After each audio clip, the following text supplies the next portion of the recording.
Somewhere in Ohio, there is a room filled with bronze busts of the greatest football players who ever lived. Earning a spot in Canton is supposed to be the ultimate achievement in the sport. But right now, sitting at home, coaching high schoolers, or running businesses, are 10 men who share 21 combined Super Bowl rings. They won the hardest trophy to capture in professional sports, yet year after year, their names aren't called. The NFL spends the entire calendar year selling us on the idea that postseason success is the absolute measure of a player's worth. We are told the rings are what matter. Yet when the selection committee meets, undeniable playoff legends are repeatedly shown the door. It forces a pretty straightforward question.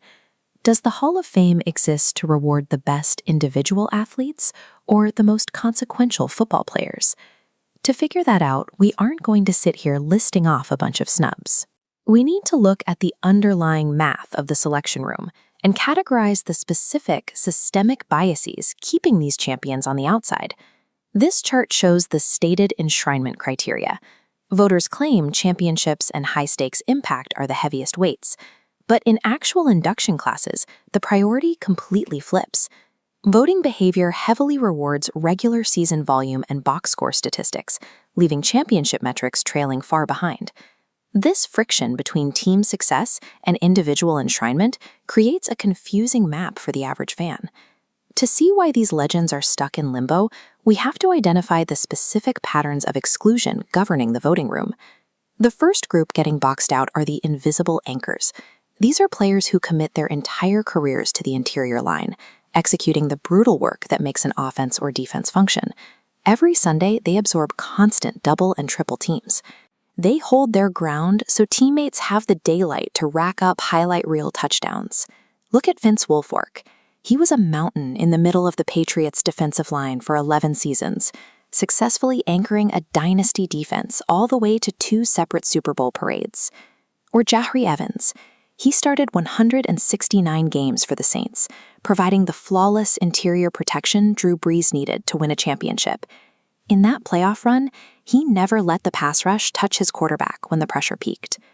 The trade-off they face is harsh. Because they do the invisible work, they don't generate standard box score stats. That leaves their resumes entirely exposed to the subjective biases of the voting room. Throw in external factors, like Evans coming from a Division II school most scouts had never heard of, or Marshall Yanda quietly dominating without a single flashy highlight, and their structural disadvantage compounds rapidly. By playing the perfect schematic anchor, they actively cannibalize the individual, measurable metrics that voters require to hand out a gold jacket. The second bias hits players who spend their careers inside legendary dynasties or lined up next to megastars.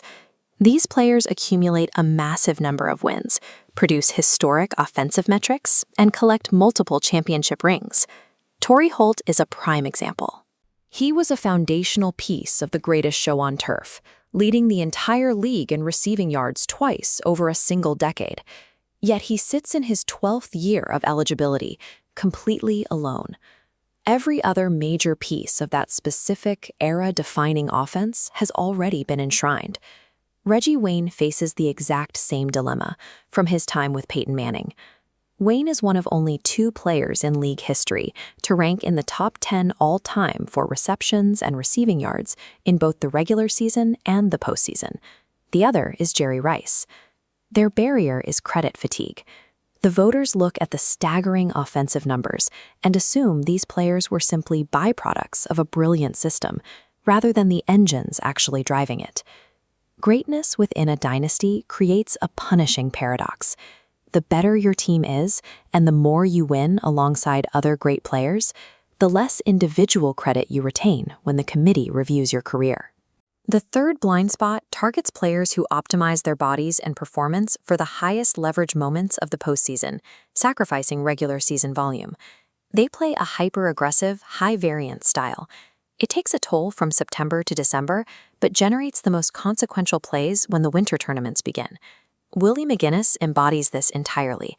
You might not find him at the top of the regular season leaderboards, but he holds the absolute NFL record for the most sacks in postseason history. Then there is Eli Manning, who secured 2 Super Bowl MVP awards by delivering late-game throws that derailed the exact same undefeated dynasty twice. The cost for this style of play is a distinct lack of compiler awards. You won't find MVP votes or long lists of first-team All-Pro selections on their resumes. A roughly 500 regular season record is repeatedly weaponized against them, completely ignoring their unmatched success in surviving the brutal playoff gauntlet. If the voting room prioritizes the 17-game regular season over true playoff dominance, then historic franchise-defining rings carry absolutely zero currency in Canton. We are left with a massive contradiction. The league demands that players win Super Bowls to secure their legacies, but the Hall of Fame ultimately selects its members based on regular season stat compilation. This chart maps these biases. The horizontal axis is regular season compiler to postseason hero. The vertical, system beneficiary to system engine. Eli Manning lands in postseason hero, proving big moments aren't enough. Torrey Holt anchored under system beneficiary. If you evaluate the game strictly through the lens of an analytical traditionalist, this makes sense.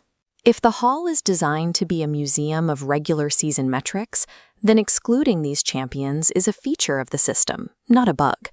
But if you view the sport as a purist, if greatness is defined by who stepped up and produced when the margins disappeared completely, then the current voting system is failing its audience. True greatness shouldn't require better lighting to be recognized. Ultimately, you must decide whether to judge a player by the metrics the voters prefer or by the undeniable impact they left on the field.